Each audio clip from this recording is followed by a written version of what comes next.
पहला क्वेश्चन जिसे हमें आंसर करना है वो है कि ये इंडिविजुअल डिफरेंसेस क्या है। अगर आप एक टिपिकल क्लासरूम में देखते हो तो सारे बच्चे एक दूसरे से अलग है, डिफरेंट है, क्योंकि उनके physical, mental, social, cognitive, emotional या फिर मॉरल डेवलपमेंट जो है वो अलग लेवल पे होता है। और एक एक बच्चे के अलग अलग टाइप्स ऑफ मोटर एबिलिटी हो सकते हैं, उनके अचीवमेंट्स डिफरेंट हो सकते हैं, इंटरेस्ट एंड एप्टीट्यूड डिफरेंट होते हैं, उनका सेल्फ कॉन्सेप्ट और कॉन्फिडेंट भी अलग अलग लेवल पे होता है। तो इसका मतलब है इंडिविजुअल डिफरेंसेस, हर एक बच्चे के बीच में जो डिफरेंसेस है, हर एक इंडिविजुअल के बीच में जो डिफरेंसेस है वो इंडिविजुअल डिफरेंसेस है। नेक्स्ट हम देखेंगे different types of individual differences और ये इंडिविजुअल डिफरेंसेस के रीज़न यानी कारण क्या है। इंडिविजुअल डिफरेंसेस को हम दो बेसिक कैटेगरीज में डिवाइड कर सकते हैं, इंटर इंडिविजुअल और इंट्रा इंडिविजुअल।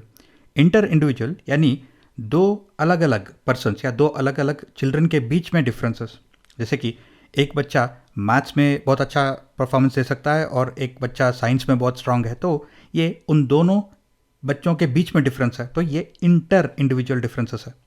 और इंट्रा इंडिविजुअल डिफरेंसेस यानी एक ही बच्चे में जो डिफरेंसेस पाए जाते हैं वो इंट्रा इंडिविजुअल होते हैं। जैसे कि एक बच्चे के क्रिएटिविटी को अगर देखते हैं तो वो बहुत अच्छा शायद गा सकता है, लेकिन उसके ड्राइंग एबिलिटीज़ बहुत ही ख़राब है, तो इसका मतलब है वो एक ही बच्चे में अलग अलग तरह के लेवल्स ऑफ क्रिएटिविटी होते हैं अलग अलग एरियाज में, तो ये इंट्रा इंडिविजुअल डिफरेंसेस हैं।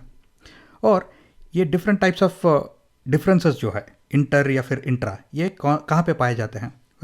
ये हम बच्चों के मेंटल एबिलिटीज़ में, फिजिकल एबिलिटीज़ में, creativity, emotional development, social development, thinking, learning style, तो ऐसे कई सारे एट्रीब्यूट्स में हम डिफरेंसेस देख सकते हैं।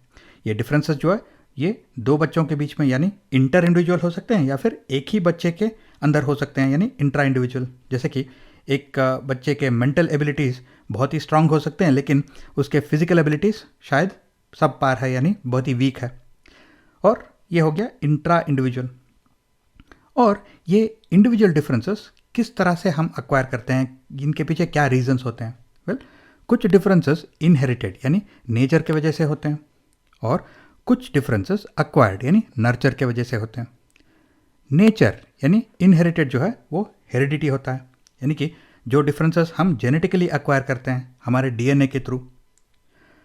जैसे कि रेस, यानी कि आपका कोई कंट्रोल नहीं है कि एक बच्चा अफ्रीकन है, इंडियन है, यूरोपियन है, तो इसी तरह से आपका कोई कंट्रोल नहीं है एक बच्चे के सेक्स पे, तो क्योंकि ये डिफरेंसेस जो है ये जेनेटिकली एक्वायर्ड होते हैं। और एक्वायर्ड यानी नर्चर के वजह से डिफरेंसेस होते हैं, वो एनवायरमेंटल डिफरेंसेस होते हैं, जैसे कि फैमिली के डिफरेंसेस की वजह से, socio economic status, culture, education, previous knowledge, experience और जेंडर। तो यहाँ पे नर्चर के वजह से जो डिफरेंसेस है, इंडिविजुअल डिफरेंसेस, उनके ऊपर हमारा कुछ लेवल ऑफ कंट्रोल होता है।